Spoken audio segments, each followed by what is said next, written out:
Hey there, this is Doug Cullen at Pinkerton Academy. This is the presentation that was delivered at Edge in Florida, July of 2023.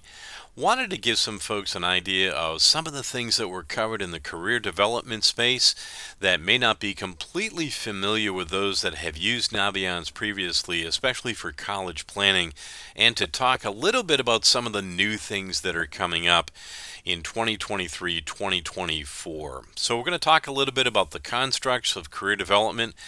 Welcome you to take a look at our website, to take a look at some of the things that we're doing as the slide is showing there. Let's talk a little bit about career development and some of the changes that have happened over the last few years. First of all, the career development maturity life cycle has many different definitions, and I've got some identified here from different organizations in which there could be 4 stages, 5 stages, 6, and so forth. So it can be a little confusing if you're looking at the career development life cycle and trying to get a consistent answer as to how many stages are there as we work with students. The career development maturity model, though, can have usually 5 or 6. And I'm not going to go through and read what's up here on the slide, but I wanted to give you a sense as far as where you could begin as it relates to the career development maturity or CDL life cycle. So we've got 5 stages here. We're actually going to get into some details about 6, which include the assessment stage, and that's where Naviance really takes over, as well as the investigative stage, and helping a student in the preparation stage. And I'll run a separate video on some of the things associated with the prep stage. But we're going to talk about the other 3 stages that exist within this particular life cycle as a student ages through high school and gets into college, if that happens to be how you're particularly working with a student, including the commitment stage, where a student actually starts making a choice, whether that be to a college or a company or both. How do they maintain that job as a retention? And if necessary, do they transition out? And you can go back to these particular stages and get more information about them later. In the state of New Hampshire, we happen to get some new legislation which help us move forward in doing a lot in the assessment stage. And that's this new legislation on assuring every student upon entering high school has a career assessment done on them, and that we're really looking at extended learning or work-based learning opportunities in our particular state. I can tell you that how we're going to address the new FAFSA requirement is still a bit of a wild card. One of the things Naviance provides for you is this thing called RISIC codes, or John Holland's CIP results, and that is conventional, realistic, investigative, artistic, social, and enterprising. In essence, this is how the CIP provides results as students go through the actual assessment. Can be a little confusing, so I wanted to give you some text on what it means. But John Holland came up with these many, many years ago, a career development theorist. It is still really the baseline for doing a lot of work we do in the career development space. And I wanted folks that may not be familiar with these terms to see these as they work with students on especially the CIP. Here's a better description and narrative associated to them, and I'll have you folks read this separately to kind of go through when a student, for example, has a high score in realistic, what does it actually mean? What sort of values or attributes or career choices would be best matched?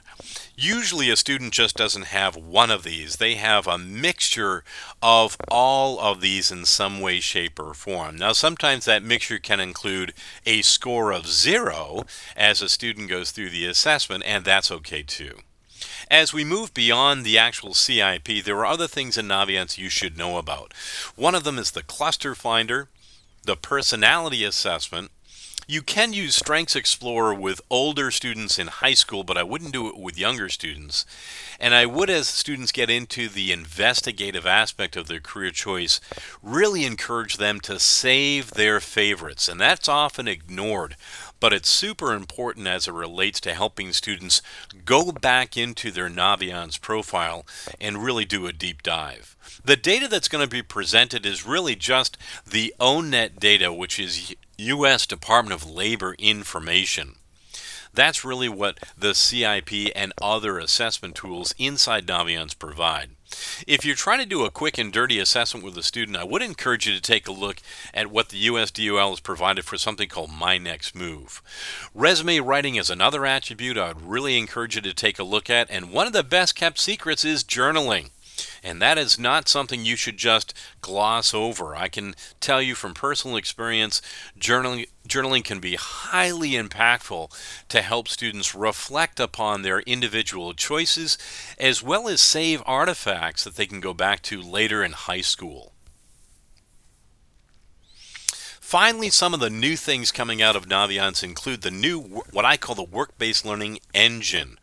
And this is incredibly important for student growth. It also is the great equalizer in many ways, and we're going to talk a little bit about that in just a few minutes.